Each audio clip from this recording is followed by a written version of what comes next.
Chapter 2. In Search of Wisdom. Finally, a friend of Augustine's father helped the young teenager move to Carthage to continue his studies. Carthage was busy, full of life, and very different from the small town of Thagist. Many students, caught in the excitement of the big city, were rowdy and unruly. Augustine had many friends, even if he did not like everything they did. He was a very good student and an excellent speaker. As a student, he read many books written by a famous Roman speaker named Cicero. One of Cicero's books in particular gave him a great desire to know the true meaning of wisdom. Augustine had been raised as a Christian, but did not know the Bible well. The Latin translation of the Bible at that time was not very good, and Augustine found it different from the fancy, well-written textbooks he used to study. He also did not understand many of the Old Testament stories, which he found hard to believe. Disappointed, he put the Bible aside. At that same time, he found a group of people who called themselves Manichees. They claimed to be Christians, but taught many things which are not in the Bible. Augustine liked them because they spoke very well. Monica, Augustine's mother, was very sad about her son's choice and prayed every day that he would have faith in the true God. Once she had a dream where she was standing on a big wooden ruler, crying, and a young man told her not to worry, because Augustine was standing on the same ruler too. "He will be where you are," the young man said. Encouraged, Monica told her son that the dream meant that he would become a Christian like her. Augustine was not sure. "Maybe you will become a Manichee like me." Monica stood her ground. "The man in my dream said that you will be where I am, not that I will be where you are," she explained. Augustine was impressed by those words more than by the dream itself.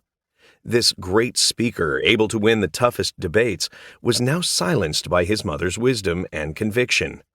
For many years he thought carefully about Monica's reply. Without losing hope, Monica kept praying and crying to God for her son.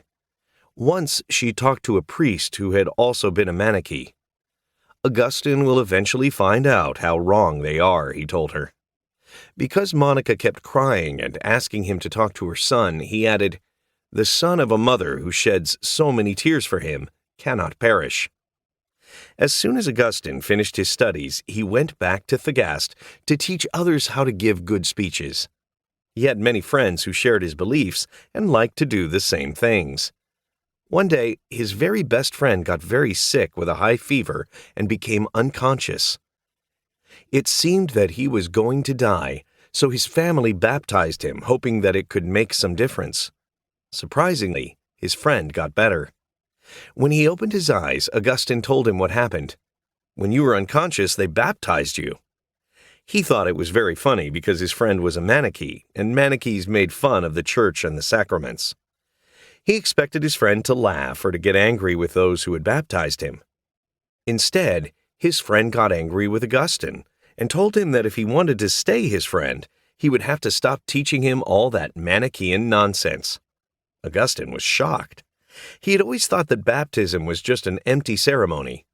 Looking back at this experience many years later, he realized that baptism is instead God's mark of His work in our souls. Augustine waited a while. He thought that his friend would start following the Manichees again, but his friend got sick again and died. This plunged Augustine into deep sorrow. Losing such a close friend meant losing an important part of his life. He could not find any joy because everything reminded him of his friend. "I hated all places because he was not in them, because they could not say to me, 'Look, he is coming,'" Augustine wrote.